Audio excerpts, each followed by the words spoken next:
The Wind in the Willows by Kenneth Grahame. Narrated by Attiyeh. The Riverbank. The mole had been working very hard all the morning spring-cleaning his little home, first with brooms, then with dusters, then on ladders and steps and chairs, with a brush and a pail of whitewash, till he had dust in his throat and eyes, and splashes of whitewash all over his black fur, and an aching back and weary arms. Spring was moving in the air above, and in the earth below and around him, penetrating even his dark and lowly little house with its spirit of divine discontent and longing. It was small wonder, then, that he suddenly flung down his brush on the floor, said "Bother" and "Oblo," and also "Hang spring cleaning," and bolted out of the house without even waiting to put on his coat. Something up above was calling him imperiously, and he made for the steep little tunnel which answered in his case to the gravelled carriage drive owned by animals whose residences are near to the sun and air.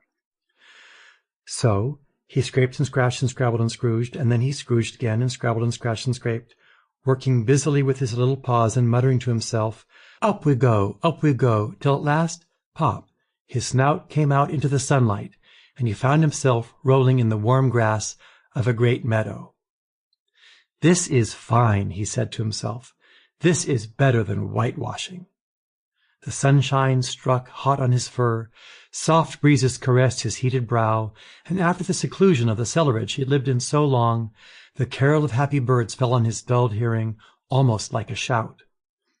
Jumping off all his 4 legs at once, in the joy of living and the delight of spring without its cleaning, he pursued his way across the meadow till he reached the hedge on the far side.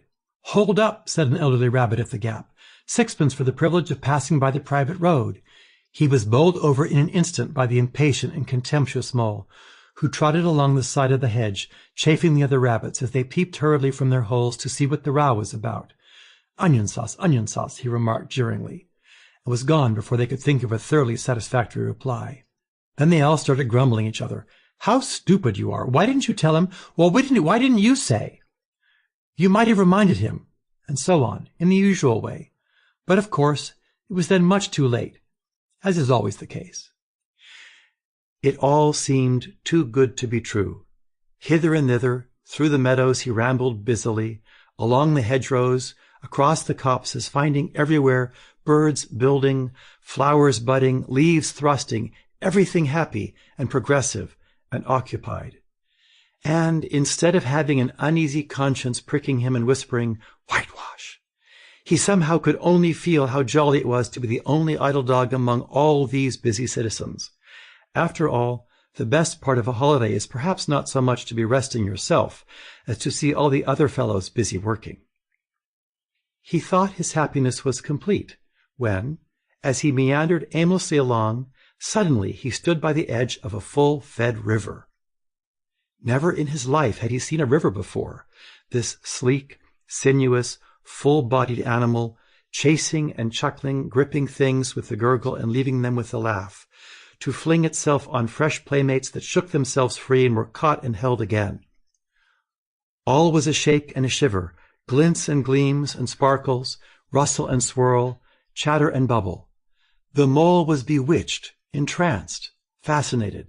By the side of the river he trotted as one trots, when very small, by the side of a man who holds one spellbound by exciting stories, and when, tired at last, he sat on the bank, while the river still chattered on to him, a babbling profession of the best stories in the world, sent from the heart of the earth, to be told at last to the insatiable sea.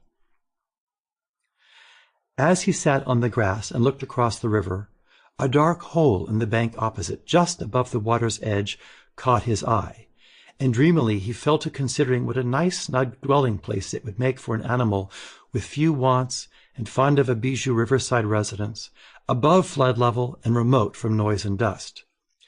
As he gazed, something bright and small seemed to twinkle down in the heart of it, vanished, then twinkled once more like a tiny star. But it could hardly be a star in such an unlikely situation, and it was too glittering and small for a glowworm. Then, as he looked, it winked at him, and so declared itself to be an eye. Sample complete. Ready to continue?